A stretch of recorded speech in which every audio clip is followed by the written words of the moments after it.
અનેક મતમતાંતરો સામે આવેલા છે, એને લઈને તમારું શું? લગ્ન એ આનંદનો પ્રસંગ છે, એને માતામાં ના ફેરવવા. આ કોઈનો ઈગો સંતોષવા, કોઈનો અહમ સંતોષવા માટેની વાત નથી. સંગીતનો વિરોધ કોઈ ના કરી શકે. કોઈ હાથબાર મૂકવું એ ઉકેલ નથી. એની જોડે નમ્યો હું જ છું, એમાં મને વાંધો જ નહીં. કોઈ એમ કે કોણ નમ્યું? હું નમ્યો, અને મને નમવામાં કંઈ વાંધો જ નથી. કંઈ આ રોકવું પડે, અને આજે આ નહીં રોકીએ બધું, તો પછી આવનારા સમયમાં સમાજને આગળ લઈ જવો છે તો સમાજ પાછો રહી જશે. કોઈ એક વ્યક્તિએ બનેલું બંધારણ નથી આ, કે કોઈને બહાર મૂકવા, જ્ઞાતિ બહાર મૂકવા એ મારો સ્વભાવ નથી. બે હાથ જોડીને મારી રિક્વેસ્ટ છે આ બધાને, આ સારું બંધારણ છે, એની ચર્ચા તો તમામ સમાજોમાં થવા લાગી. વ્યાજે પૈસા લઈને થોડો દેખાડો કરાય. સ્વાભાવિક છે કે કોઈ પણ વ્યવસ્થા બને છે તેના રસ્તા 100% નીકળે. સમાજમાં સારી રીતે વાત કરો ને તો સમાજ 100% બદલાવ કરે. તમે ક્લિયર કટ કહો ગૌતમભાઈ, તમે જે કહો છો એ રાજકીય સામાજિક લોકોનું. સીધી જ વાત અલ્પેશ ઠાકોર સાથે વાત કરીએ. અલ્પેશભાઈ, આપનું ન્યૂઝ 18ના પોડકાસ્ટમાં ખૂબ ખૂબ સ્વાગત છે. નમસ્તે. અત્યારે હાલ ચર્ચા તમારા બંધારણને લઈને ચાલી રહી છે. સમાજનું જે બંધારણ આવ્યું, સમાજના બંધારણને લઈને અનેક વાતો સામે આવી રહી છે. આ બંધારણ વર્ષો પછી જે આવ્યું છે એને લઈને અલ્પેશ ઠાકોરનું શું માનવું છે, શું કહેવું છે, અને શું અનેક મતમતાંતરો સામે આવેલા છે, એને લઈને તમારું શું? ગૌતમભાઈ, એક સમાજમાં જે વ્યવસ્થાઓ બનેલી, જૂની પરંપરાગત જે વ્યવહારો હતા અથવા જે આપણા રિવાજો હતા, એ રિવાજો એવા હતા કે ઓછા ખર્ચામાં પણ બધું થઈ જતું એમ. પણ જેમ જેમ સમય બદલાણો, લોકોના મોજશોખના સાધનો બદલાણા, લોકોની જરૂરિયાતો પણ બદલાણી, અને જ્યારે મોજશોખના સાધન વધે ત્યારે સ્વાભાવિક છે કે દેખાદેખી ખૂબ આવે. સામાજિક બંધારણો લગ્ન માટેના હમણાં નક્કી થયા. ખોટા રિવાજો, કુરિવાજો, એમાંથી બહાર નીકળવું, અંધશ્રદ્ધા, કુરિવાજોમાંથી બહાર નીકળીને સમાજનું ઉત્થાન થાય. સમાજમાં તમામ લોકોમાં એક સમાનતા આવે, સામાન્ય લોકો પણ ઇજ્જતભેર સારી રીતે પ્રસંગ કરી શકે ઓછા ખર્ચામાં, એનો પ્રયત્ન. તમને કહું, જે રિવાજો બન્યા એ રિવાજો કોઈ બંધારણની વાત કરો છો તે કોઈ એક વ્યક્તિ માટે નથી બનાવવામાં. આખા સમાજમાં જે ખૂટતું હતું અથવા આખા સમાજમાં જે પીડાઓ ઊભી થતી તો એના માટે મનોમંથન થયું. નક્કી એવું થયું કે ભાઈ એવું શું છે, એવું શું ખૂટે છે આ સમાજમાં જેનાથી આ પીડા વધતી જાય છે. તો અલગ અલગ લોકોએ પોતપોતાના મતો આપ્યા. 30 તાલુકાના અનેક લોકો, ગામ દીઠ સમિતિઓ બની, અનેક લોકોએ પોતાનો મત આપ્યો કે આ રિવાજ હોવો જોઈએ, આ ના હોવો જોઈએ, આ બંધ કરાવો, આ બંધ કરાવો. એમાં એક મુખ્ય વિષય એવો આવતો હતો કે બોલામણા પ્રથા હતી. માની લો કે બોલામણા પ્રથા બંધ કરી તો બોલામણામાં કેવું થતું, તમને આપણા અહીંયા ના ખબર હોય પણ ઉત્તર ગુજરાતમાં બોલામણા પ્રથાનો બહુ ટ્રેન્ડ એ માદગી થાય ત્યારે 10-15 હજાર રૂપિયા એનો લાયક માદગીનો ખર્ચો થયો કે 25,000 રૂપિયા થયો કે 50,000 થયો. પણ એ માદગી પછી જયારે ઘરે આવે ત્યારે એની બોલામણા પ્રથા રાખે. એટલે શું, બધા ખબર કાઢવા આવે. એ ખબર કાઢવા 2-3 લાખ વાપરી નાખે. હવે તમારી માંદગીમાં ખર્ચો ઓછો થયો છે, બીજા દેખાડામાં, મતલબ તો દેખાડાનો જ થયો ને. બીજું, મરણ પ્રસંગમાં ક્યાંક નાના મોટા અફીણ કે બીજું ત્રીજું એનો એક રિવાજ હતો. લગ્નોમાં પણ વેસનોનો એક ટ્રેન્ડ બની ગયેલો. આ બધામાં સમાજના શ્રેષ્ઠીઓ ભેગા થયા કે ભાઈ આ રોકવું પડે, અને આજે આ નહીં રોકીએ બધું તો પછી આવનારા સમયમાં સમાજને આગળ લઈ જવો છે તો સમાજ પાછો રહી જશે. બીજા સમાજો ક્યાં પહોંચી ગયા અને આપણે ક્યાં છીએ. એટલે નક્કી થયું કે ભાઈ એના માટે બંધારણ સભા બને, બંધારણવાળા નક્કી કરે કે આટલા નિયમો. એટલે અલગ 16 નિયમો નક્કી કર્યા, અને 16 નિયમો એવા હતા કે જેમાં આ બધાનો મત હતો કે તમે કોઈ એક વ્યક્તિએ બનેલું બંધારણ નથી. આ 30 તાલુકાના ગામની બંધારણ સમિતિ 2,10,000 થી વધારે લોકોએ હસ્તાક્ષર કર્યા છે, અને એક મોટી જાહેર સભા થયા પછી આ બંધારણ નક્કી કરવામાં આવ્યું. કોઈ એક વ્યક્તિએ બનેલું બંધારણ નથી, સમાજ છે, અને સમાજે નક્કી કર્યું કે ભાઈ આટલા ખોટા ખર્ચાઓ, આ કુરિવાજો અને દેખાડાઓ બંધ કરો. દેખાડામાં જે લગ્નમાં ખર્ચા થતા તો ક્યાંક જમીનો ગીરવે મૂકી દેતા, ક્યાંક જમીનો વેચી મારતા, ક્યાંક વ્યાજે પૈસા લેતા. હવે પ્રસંગ છે ને આનંદનો, લગ્ન એ આનંદનો પ્રસંગ છે, એને માતામાં ના ફેરવાય.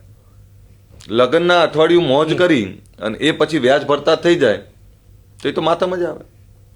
લગ્નનો ખર્ચો કરવા માટે તેની જમીન વેચી મારો, તો પછી એનાથી સમૃદ્ધિ ના આવે. એટલે ખોટા ખર્ચા અને ખોટા દેખાડામાંથી બહાર નીકળવા માટેની આ બંધારણ નક્કી થયું. એ બંધારણ સભાએ નક્કી કરેલું બંધારણ છે. કોઈ રાજકીય વ્યક્તિએ કોઈ એક વ્યક્તિએ નક્કી કરેલું નથી, સમાજે નક્કી કરેલું છે. પરંતુ આમ જોવા જઈએ તો લગ્ન એક ઉમંગનો ઉત્સાહનો પ્રસંગ છે, એમાં મનોરંજનનું પણ માધ્યમ આવતું હોય છે.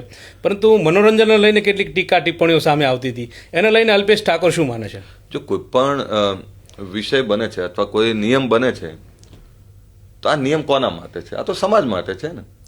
આ કોઈનો ઈગો સંતોષવા, કોઈનો અહમ સંતોષવા માટેની વાત નથી. જ્યારે કોઈ નિયમ બને છે તો સમાજના તમામ શ્રેષ્ઠીઓ, આગેવાનો ભેગા થાય, સમાજની ગ્રામ સમિતિઓ ભેગા થાય, ધોળી પાઘડીવાળા અમારા આગેવાનો ભેગા થાય, યુવાનો ભેગા થાય, અને બધાએ નક્કી કરેલી વ્યવસ્થા હોય. અને એમણે જે નિયમો બનાવ્યા એ તો સમાજે બનાવેલા નિયમો છે, કાંઈ એક વ્યક્તિએ બનાવેલા નથી. ફરીથી કહું, પણ આ બંધારણ કોના માટે છે? તો કે સમાજમાં સમાનતા આવે, સમાજમાં એકતા આવે, સમાજમાં એવો ભાઈચારો આવે કે બધા જ જેની જોડે વ્યવસ્થા છે અથવા જેની જોડે વ્યવસ્થા નથી, એ બધા સમાનતાથી એક ધારા ધોરણ પ્રમાણે લગ્ન પ્રસંગો કરતા થાય. મરણ પ્રસંગની પણ એ જ વ્યવસ્થા છે. અહીંયા ફક્ત એક સંગીતની ચર્ચા ચાલે છે, પણ એ ચર્ચા નહીં ચાલતી કે અહીંયા બોલામણા પ્રથા જે વર્ષોથી જેના કારણે લખલૂટ ખર્ચા થતા, એ બોલામણા પ્રથા બંધ થઈ. નશાખોરીમાંથી બહાર નીકળવા માટે એ અફીણ હોય કે દારૂ હોય કે કોઈ પણ પ્રકારના નશાનો ઉપયોગ નહીં કરવો, તો નશા મુક્તિ માટેની વાત થઈ. અહીંયા કોઈ મા બાપ જોડે એવા લખલૂટ પૈસા નથી કે દીકરીને દાયજો એવો આપી શકે, તો એ પ્રથા પણ બંધ થઈ. ભાઈ કોઈ એક જ દાગીનો કે એ પ્રકારની વ્યવસ્થા ઊભી થઈ. માની લો કોઈ દીકરો, એના ઘરમાં કોઈ વ્યવસ્થા એવી નથી કે ખોટો ખર્ચો કરી શકે, તો એના માટે પણ સાદગીથી લગ્નની વ્યવસ્થા થઈ. આપણે એક એંગલની ચર્ચા કરીએ છીએ, પણ 16 મુદ્દા છે. 16 મુદ્દાની ચર્ચા થવી જોઈએ. અને 16 મુદ્દા એવા છે કે જેનાથી સમાજમાં પૈસો બચશે, જેનાથી સમાજમાં સમાનતા આવશે, એકતા થશે. અને એક બીજો પણ નિયમ છે એમાં, મામેરાનો, લગ્નનો ઓછા લોકોએ જઈને આ વ્યવસ્થા કરવી, તો એ ખર્ચા બચવાના જ છે ને. જો ગૌતમભાઈ, આ જે બંધારણ બન્યું છે એની આજે કદાચ કોઈને નહીં ગમે અથવા ખબર નહીં પડે, પણ 2-5 વર્ષ પછી આના સારા પરિણામો નક્કી થશે. એ ચર્ચા કેમ ના થઈ કે આખું વર્ષ લગ્ન ચાલતા હતા, પણ એની જગ્યાએ એક જ મહિનાના મુહૂર્તો કાઢી નાખ્યા. જેમ આહિર સમાજમાં એક જ દિવસે લગ્ન છે, 13ના. આ અમલવારી ધીરે ધીરે વધતી ગઈ, તો 1 મહિનામાંથી 15 આવશે, 15માંથી અઠવાડિયું આવી જશે. એક જ મહિનામાં લગ્ન કરી લેવાના, એના ચોક્કસ મુહૂર્તો નક્કી કર્યા. આની ચર્ચા થવી જોઈએ. મૂળ વિષય એ છે કે જેના લોકો માટે બનાવ્યું છે બંધારણ, એના આ સમાજના ફાયદા માટે છે. આ કોઈ રાજકીય વ્યક્તિના ફાયદા માટે, કોઈ એક આગેવાનના ફાયદા માટે, કોઈનો ઈગો સંતોષવા માટે, કોઈની વાતને થોપી દેવા માટેની વાત નથી. આ કોઈ જબરજસ્તીની વાત નથી. વાત એ છે કે આ બંધારણ બન્યું છે સમાજના એક એક વ્યક્તિ, તમામ લોકોના ફાયદા માટે બન્યું છે. અને એમના માટે બન્યું હોય ત્યારે આ સારું બંધારણ છે, એની ચર્ચા તો તમામ સમાજોમાં થવા લાગી ને. પણ જે કિસ્સા સામે આવ્યા છે એને લઈને તમે શું અપીલ કરશો? કારણ કે જે લોકોમાં નારાજગી હતી તેને દૂર કરવા માટે. ના, નારાજગી હું હજુ ફરીથી કહું, હું એવું નહીં કહેતો 100% નારાજગી. એમ તો હું દારૂબંધીનું લઈને નીકળ્યો ત્યારે ક્યાં કોઈને ગમતું હતું, ત્યારે તમે બધા હસતા હતા અમારા પર કે એટલે દારૂ કેવી રીતે બંધ કરાવશો.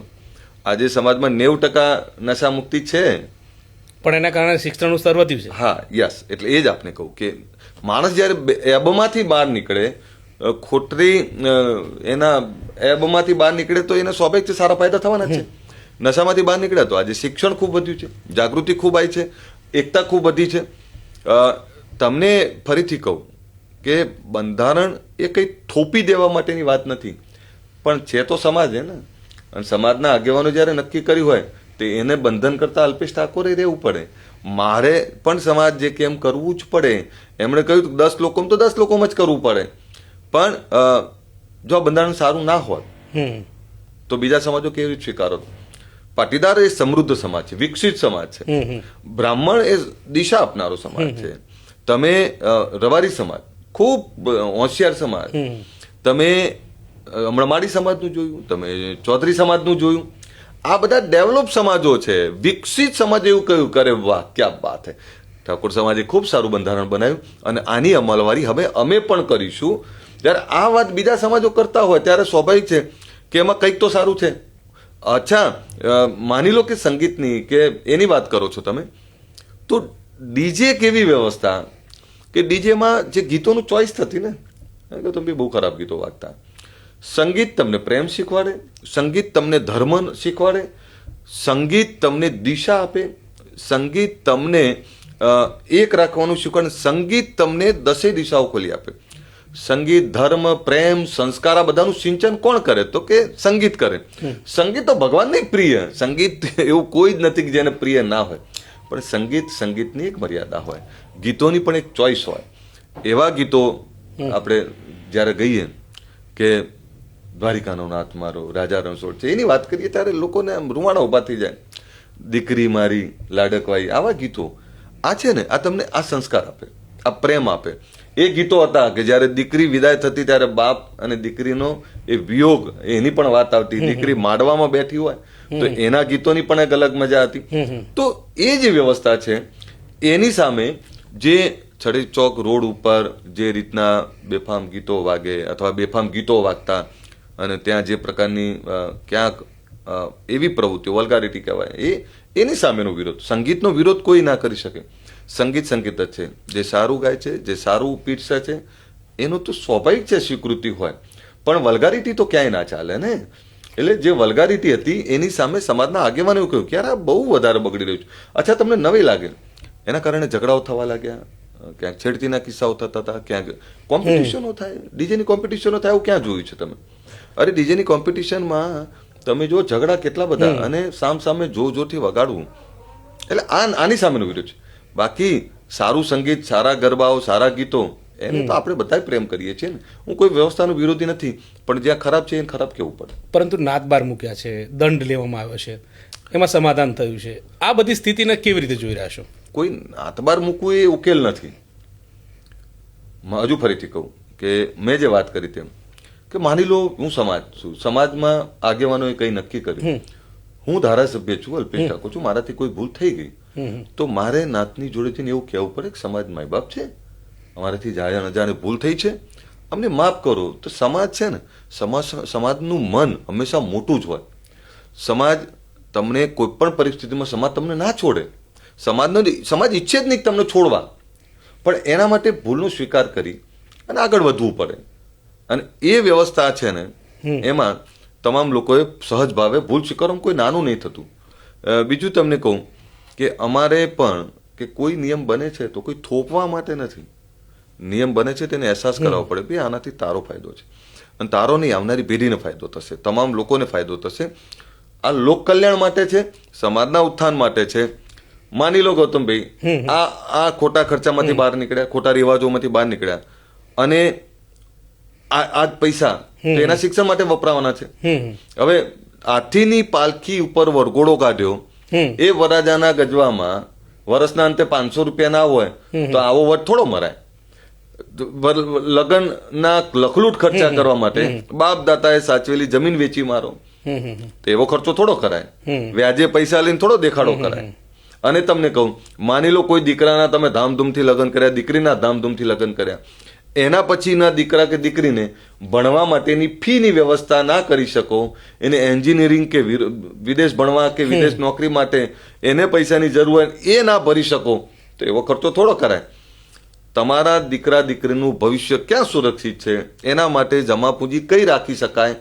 તો એક લગ્નમાં આ જે કંઈ તમે કહો છો ને, આ જે બંધારણ બન્યું છે એનો સારો અમલ થાય ને, તો એક લગ્નમાં 2 થી 3 લાખ રૂપિયા બચે. વર્ષના અંતે એક તાલુકામાં 1000 2,000 પરિવારોમાં લગ્ન થતા હોય છે. ક્યારેક કેલ્ક્યુલેશન કરજો કે 5000 લગ્ન 30 તાલુકાના, આપણે 10,000 લગ્ન જ ગણો, એ 10,000 લગ્ન અને એને મલ્ટીપ્લાય કરો 3 લાખે, તમે કેલ્ક્યુલેટર નાનું થઈ જશે. એટલા બધા પૈસા બચશે, તો આ પૈસા ક્યાં કામ લાગશે? તો સમાજમાં બચશે. બચી અને કોઈ નાનો ધંધો રોજગાર કરશે, સારું શિક્ષણ અપાવશે, દીકરા દીકરીને સારું ભણાવશે, વ્યસનોમાંથી બહાર નીકળ્યા છે તો ખોટા ખર્ચા નહીં થાય, ખોટા દેખાડામાંથી બહાર નીકળ્યા છે એટલે બચત થશે, ખોટી અંધશ્રદ્ધા કુરિવાજોમાંથી બહાર નીકળ્યા છે તો સમૃદ્ધિ આવશે. એટલે આના ફાયદા રાતોરાત કોઈ એમ કે ફાયદા થઈ જાય તો એમ ના થાય. વ્યસન મુક્તિ અમે કહેતા હતા, આજે 90% વ્યસન મુક્તિ છે. બંધારણ 5 વર્ષ પછી આનું સમીક્ષા કરજો, એટલે તમને ખબર પડી જશે કેટલા બધા પૈસા બચ્યા. એમ હજુ તો આ 3 તાલુકાના 30 તાલુકા, 2 જિલ્લાના 30 તાલુકાઓનું છે, 2 કે 3 તાલુકાના, 3 જિલ્લાના, હજુ 30 તાલુકા પૂરતા સીમિત છે. જે દિવસે આ આખા ગુજરાતમાં આની અમલવારી થઈ, અને એમાં હજુ એવું માનું છું કોઈ બંધારણ બને છે તો એના રસ્તા તો હોય ને. એમ તમારી લોકો અમારાથી ક્યાંક નાની મોટી કોઈ ચૂક થઈ ગઈ, કોઈ ખામી રહી ગઈ, તો એના માટે ફરીથી આગેવાનો ભેગા થાય, મનોમંથન કરે, એ નક્કી કરે કે આમાં શું સુધાર કરવો. અને સુધાર તો કોઈ પણ વસ્તુમાં હોય જ. અક્કડ વસ્તુ તૂટી જાય, જ્યાં ફ્લેક્સિબિલિટી હોય ને ત્યાં રસ્તો નીકળે ને એ ટકે. એટલે સ્વાભાવિક છે કે કોઈ પણ વ્યવસ્થા બને છે તો એના રસ્તા 100% નીકળે, પણ બેસીને મનોમંથન કરવું પડે અને તો જ કંઈક વ્યવસ્થા બદલાય. માની લો આ નિયમોમાં કોઈકને નાના મોટો એવું છે કે ભાઈ આમાં આ કરો, તો સુધારો તો આગેવાનોનું મન, મેં કહ્યું સમાજનું મન મોટું હોય, સમાજમાં સારી રીતે વાત કરો ને તો સમાજ 100% બદલાવ કરે. પરંતુ એના કારણે અનેક લોકો સાથે અબોલા હોય અને એ તોડવા પડે, એવા કેટલા લોકો હતા, કેટલા લોકો સાથે અબોલા તોડ્યા એ સમાજ હિત માટે. તમે ક્લિયર કટ કહો ગૌતમભાઈ, તમે જે કહો છો એ રાજકીય સામાજિક લોકોનું, જો જેના મનમાં સમાજના ઉત્થાન માટેની સાચી ભાવના પડી હોય, જે સમાજની એકતાની વાત કરતું હોય, એવું ઈચ્છતા હોય કે આવનારી પેઢી પણ એક રહે, એ ઈચ્છતા હોય કે સમાજમાં સમૃદ્ધિ આવે, સમાજમાં શિક્ષણ વધે, સમાજ બધી દિશાઓમાં સોળે કળાએ ખીલે, એવી જેનામાં ભાવના હોય તો એ માણસ અક્કડ નહીં હોય. મેં મારી જ વાત કરું ને, હું નમવામાં તમે કહો ત્યાં જઈને નમી જાઉં. નમવામાં કોઈ નાનું થતું જ નથી. જેને કંઈક કરવું છે એ નમે. અમારા બધા જ આગેવાનો તમે જો 26 જાન્યુઆરી રાતના 3 વાગે કોઈને ખબર હતી કે આટલા બધા લોકો આવશે? પૂછી લેવાનું, કોઈને ભાડું નહીં આપ્યું. અને આખા મેદાનમાં ફરવું જોઈએ તમારે. કોઈ નશો બીજું ત્રીજું કંઈ જ નહીં, શિસ્તબદ્ધ રીતે આખી રાત. કોઈ કેમ આવે તો તમારો ઈમાનદારીનો પ્રયત્ન હોય. જે સમાજ તમને આટલો બધો પ્રેમ કરતો હોય, એ સમાજમાં મારો નાનામાં નાનો ભાઈ હોય કે મોટો આગેવાન હોય, એની જોડે નમ્યો હું જ છું. એમાં મને વાંધો જ નહીં. કોઈ એમ કે કોણ નમ્યું તો હું નમ્યો, અને મને નમવામાં કંઈ વાંધો જ નથી. અને એ નમ્યો છું એટલે સમાજ એક છે. અમારા બધા જ આગેવાનો ત્યાં આવ્યા અને તમામ પાર્ટીના આગેવાનો આવ્યા. એથી વિશેષ ગૌતમભાઈ, જ્યારે મેં નમવાની વાત કરું છું ત્યારે પણ આને લોકો રાજકીય લઈ રહ્યા હતા કે સીએમ અમારો હોત તો 30 કરોડ રૂપિયા ભરવા ના પડત, આ પ્રકારની પણ વાતો સામે આવતી હતી. એટલે એને લઈને આ તમે તો પ્રયાસ કર્યો છે સમાજ માટે. દરેકના અલગ અલગ વિચાર હોય. કોઈ વિચાર, બધા જ વિચારો હું કહું એમ ના હોય. દરેક પોતપોતાની વાત મૂકે, પણ એ પણ સ્વીકારવું પડે ને કે સરકારે જગ્યા તો આપી છે ને શિક્ષણ માટે, શિક્ષણના ભવન માટે. આ જ્યારે તૈયાર થશે અને 2-3 વર્ષ થશે તૈયાર થતા, પછી જ્યારે તૈયાર થશે ત્યારે આના ફાયદા બહુ થશે. જ્યારે લો ને કોઈ વસ્તુ ત્યારે મોંઘી જ લાગે, પણ એના ફાયદા 100% થશે. હું ફરીથી તમને કહું, પણ એ શિક્ષણ ભવન માટેનો ટાર્ગેટ શું મૂક્યો છે? જે રીતે તમે વ્યસન મુક્તિનું અભિયાન ચલાવ્યું ત્યારે એક ટાર્ગેટ લઈને ચાલ્યા કે મારે આ સમાજમાં કરવું છે, એ રીતે હવે શિક્ષણ ભવનની વાત છે. અડધી રાતે તમે લોકોને બોલાવ્યા, પરોઢીએ એક અભ્યુદય નામનું સંમેલન યોજ્યું, એને લઈને શું ટાર્ગેટ હતું તમારું? તમને અભ્યુદયનો મતલબ શું ખબર છે? શ્રેષ્ઠ સમય. મેં એમને એવું કહ્યું કે બ્રહ્મ મુહૂર્તમાં ભેગા થઈ રહ્યા છો, અને બ્રહ્મ મુહૂર્તમાં જે સમાજ ભેગો થાય એની આઈડિયોલોજીકલ લડવાની તૈયારી હોય તો જ ભેગો થાય. વૈચારિકતા સાથે લડવું છે. બ્રહ્મ મુહૂર્તમાં તમે ભેગા થઈ રહ્યા છો એટલે અભ્યુદયનો મતલબ એ છે કે શ્રેષ્ઠ સમય, આ સમાજનો શ્રેષ્ઠ સમય આવવાનો છે. મેં 2016માં વ્યસન મુક્તિની વાત કરી જીએમડીસીમાં, ત્યારે લાખો લોકો ભેગા થયા, ત્યારે મેં વ્યસન મુક્તિનો મહાકુંભ કર્યો. એના પરિણામો તમે જોવો છો. 10 વર્ષ પછી આ સમાજમાં અમુક પરિવર્તન છે. 90%થી વધારે વ્યસન મુક્તિ, શિક્ષણ વધ્યું, રોજગાર આવ્યો, જાગૃતિ આવી, એકતા આવી. એમ અત્યારે મેં શિક્ષણની વાત કરી. ગૌતમભાઈ, શિક્ષણ કેવા શિક્ષણની વાત કરું છું જ્યાં સ્કૂલ કોલેજની વાત નથી કરતો, એ તો ગમે ત્યાં ભણી લેવાના, પણ ત્યાં 2000થી વધારે દીકરા દીકરીઓ માટે રહેવાની હોસ્ટેલની વ્યવસ્થા હશે, ત્યાં સારી લાઇબ્રેરી, અદ્યતન લાઇબ્રેરી હશે, અને ખૂબ સારી લાઇબ્રેરી હશે. ત્યાં યુપીએસસી જીપીએસસીના ક્લાસ કરવાની વાત છે. ત્યાં વિદેશ અભ્યાસ, વિદેશ નોકરી માટેની માર્ગદર્શનની વાત હશે, એની વ્યવસ્થાઓ ઊભી કરવાની વાત હશે. ત્યાં સરકારી યોજના અને સરકારી યોજનાઓની અમલવારી કઈ રીતે થાય આની પણ વાત હશે. પ્રાઇવેટ સેક્ટરમાં નોકરીઓ માટેનું પ્લેટફોર્મ પૂરું પાડવામાં આવશે. પ્રાઇવેટ સેક્ટરની સાથે પોતાના ઇન્ડિપેન્ડન્સ ધંધાઓ કઈ રીતે કરી શકાય તો એના માટેની પણ વ્યવસ્થા ઊભી કરવામાં આવશે. સીધી રોજગાર, સીધી જાગૃતિ અને સીધી વ્યવસ્થા. આ એક એવું સરસ્વતી ધામ જ્યાં સરસ્વતીની સાથે માં લક્ષ્મીનો વાસ થાય, એ પ્રકારની વ્યવસ્થા. એટલે માં સરસ્વતીની ઉપાસનાની સાથે એના ઘરમાં લક્ષ્મીજીનો વાસ થાય, આ એના માટેનો પ્રયત્ન છે. રાતના 3 વાગે જયારે સંમેલન બોલાવ્યું ત્યારે બધાના મનમાં શંકા કુશંકા હતી કે કેમ આવે. એટલે એવું કહેતા હતા કે શક્તિ પ્રદર્શન કરી રહ્યા છે ને? ના ગૌતમભાઈ, મેં મારા ભાષણો સાંભળ્યું, મેં બહુ પવિત્ર ભાવથી કહ્યું હતું કે મને ખબર તો પડે કે હું જે વિચાર મૂકું છું એ વિચારને આ લોકો કેટલો આગળ લઈ જવા માંગે છે. મને એવું તો નહીં કે 10 વર્ષમાં થાકી ગયા હોય, પણ આ તો વધારે જ આગળ છે. અને વધારે એટલા બધા જાગ્યા છે કે મેં એવું કહ્યું હતું કે રાતે 3 વાગે ભેગા થશો એટલે તમારી વૈચારિકતા ઊભી થશે. રાતે 3 વાગે ભેગા થશો એટલે તમે એક કેટલા છો, સમાજ એક કેટલો થયો છે એની લોકો ચર્ચા કરશે. પછી એવું નહીં કે તમે વેરવિખેર છો. અને આજે રાતે 3 વાગે ભેગા થવાની વાત હતી ત્યારે મેં જયારે વાત મૂકી અમારા સંગઠનના હોદ્દેદારોમાં, આગેવાનો, ત્યારે બધાને મનમાં થોડું થોડું શંકા કોણ આવશે. મેં એવું કહ્યું હતું કે ચિંતા ના કરો, તમારે કોઈ લેવા નહીં જવા પડે. આ સમાજ જાગ્યો છે, જાગીને પોતાના હક અને અધિકારની વાત કરે છે. સમાજ જાગ્યો છે, એને શિક્ષણની ભૂખ લાગી છે, એને રોજગારની ભૂખ લાગી છે, બીજા સમાજો સાથે ભળતો થયો છે, બીજા સમાજોને સમજતો થયો છે, અને બીજા સમાજો જે રીતે આગળ આવ્યા છે એમાંથી પ્રેરણા લઈને આગળ વધવાની ભૂખ સાથે આવવાના. 1 રૂપિયા ભાડા વગર રાતના આટલી મોટી સંખ્યામાં આખું મેદાન ભરી જાય અને બારે એનાથી 4-5 ગણી પબ્લિક, તો એ બતાવે છે કે સમાજ એક છે, સમાજ જાગ્યો છે, સમાજને આગળ વધવું છે. અને તમે એની સારી બાબત જુઓ, પાટીદાર સમાજના દીકરા દીકરીઓ હમણાં માટે નાસ્તાની વ્યવસ્થા કરી. માલધારી સમાજના દીકરા દીકરીઓ એ દિવસે કોઈ દૂધ ના ભરાયું ને ચોખ્ખું દૂધ ને ડ્રાયફ્રૂટ વાળું દૂધ પીવડાવે. ચૌધરી સમાજના દીકરાઓ, અરે દાદા, અરે ભાઈ, આ લો ને નાસ્તો કરો. ચૌધરી સમાજના દીકરા દીકરીઓ, અમારા બ્રહ્મ સમાજના આગેવાનો, અમારે દરબાર સમાજના અહીંયા આગેવાનો, બધા તમામ સમાજના લોકો, ગૌતમભાઈ, આ સમાજના આ સંમેલનના દર્શન કરવા પણ આવ્યા ને. હવે સમાજમાં લોકો શું કહે છે, રાતના 3 વાગે, આ ત્રીજી ઘટના છે આ દેશની. એક દેશ આઝાદ થયો ત્યારે જેપીનું આંદોલન થયું ત્યારે, અને ત્રીજી ઘટના છે કે આ દેશમાં રાત્રે સભા થઈ હોય અને રાત્રે ગુજરાત જાગ્યું હોય. અને ગુજરાત નહીં, વિદેશોમાં પણ લોકોએ જોયું. મને અમેરિકાથી ઘણા બધા ફોન આવ્યા કે ક્યાં વાત છે, રાતના 3 વાગે તમે જાગ્યા છો, હવે ઊંઘવાનો સમય. સમાજના યુવાનોને તમે જગાડી દીધા, પણ એને સ્ટેબલ કરવાની જવાબદારી મોટી છે. એ કેવી રીતે જોઈ રહ્યા છો? એટલે હું એ જ કહું ને, મેં હમણાં શું વાત કરી, સરસ્વતી ધામ એક એવું ધામ કે જે પ્રાઇવેટ સેક્ટરમાં એના ઘરમાં રોટલો તો આપવો પડશે ને. મેં કહ્યું ને, સરસ્વતીની માં, સરસ્વતીની ઉપાસનાની સાથે એના ઘરમાં માં લક્ષ્મીનો વાસ થાય, તો એના માટેની દિશાઓ કઈ? તો કે વિદેશ અભ્યાસ, વિદેશ નોકરી, ધંધા રોજગાર, પ્રાઇવેટ સેક્ટર, પોતાના વ્યક્તિગત ધંધા રોજગાર, એની વ્યવસ્થા. એની સાથે તમને કહું, યુપીએસસી, જીપીએસસી, જ્યાં અધિકારી કર્મચારી, જ્યાં સારા અધિકારી કર્મચારીઓનું નિર્માણ કરી શકાય. એક એવી લાઇબ્રેરી જ્યાં એને બધી વ્યવસ્થાઓ મળી જાય. એવી હોસ્ટેલ જ્યાં એને રહેવાની, જમવાની વ્યવસ્થા હોય. આ દીકરા દીકરી માટેની આ વ્યવસ્થા કરશું ને. હું જયારે કહેતો ને ત્યાં લોકો હસતા મારા પર, પણ આજે સમાજની જાગૃતિ જોઈ અને લોકો એવું કહે છે, જ્યાં સમાજને એક કરવું બહુ કાઠું કામ હતું ત્યારે લોકો મારા પર હસતા, કેવી રીતે એક કરશો? આજે ગુજરાતના, આખા ગુજરાતના 146 તાલુકાને 23 જિલ્લાઓની અંદર 9,000 થી વધારે ગામડાઓમાં ગુજરાત ક્ષત્રિય ઠાકોર સેનાની સ્થાપના કરી મેં. ઓબીસી એકતા મંચ અમારું ચાલી રહ્યું છે. તો એ જે વાત છે ને, એમાં આ જ વાત છે કે એના ઘરમાં આવક ઊભી થવી જોઈએ, એને આર્થિક ફાયદો થવો જોઈએ. આર્થિક ફાયદો કઈ રીતે થાય? જ્યારે કંઈક સમજે અને કંઈક મથે. જો હું ફરીથી કહું ગૌતમ ભાઈ, અમારે પાટીદાર સમાજનો દાખલો કેમ વારંવાર આપું છું, આ એ પાટીદાર સમાજ કે જે ને રોજગારી માટે દુનિયાને પોતાની બનાવી લીધી, જે ભણ્યા, ભણીને સારી ખેતી પણ કરી અને સારી નોકરીઓ પણ કરી. એ જ રીતે બ્રહ્મ સમાજ, એ જ રીતે રબારી સમાજ, આ બધા સમાજોમાંથી શીખ્યા છીએ અમે. અને એ તર્જ ઉપર, એમનામાંથી પ્રેરણા લઈ અને એ તર્જ ઉપર આગળ વધવાના છીએ.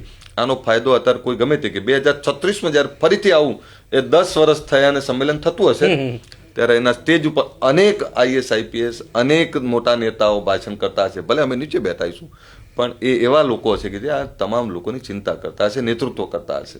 અંતિમ પ્રશ્ન કે વર્ષોથી ક્ષત્રિય સમુદાય માટે અનેક કામ કરો છો, કેટલું કર્યું અને હવે કેટલું બાકી છે?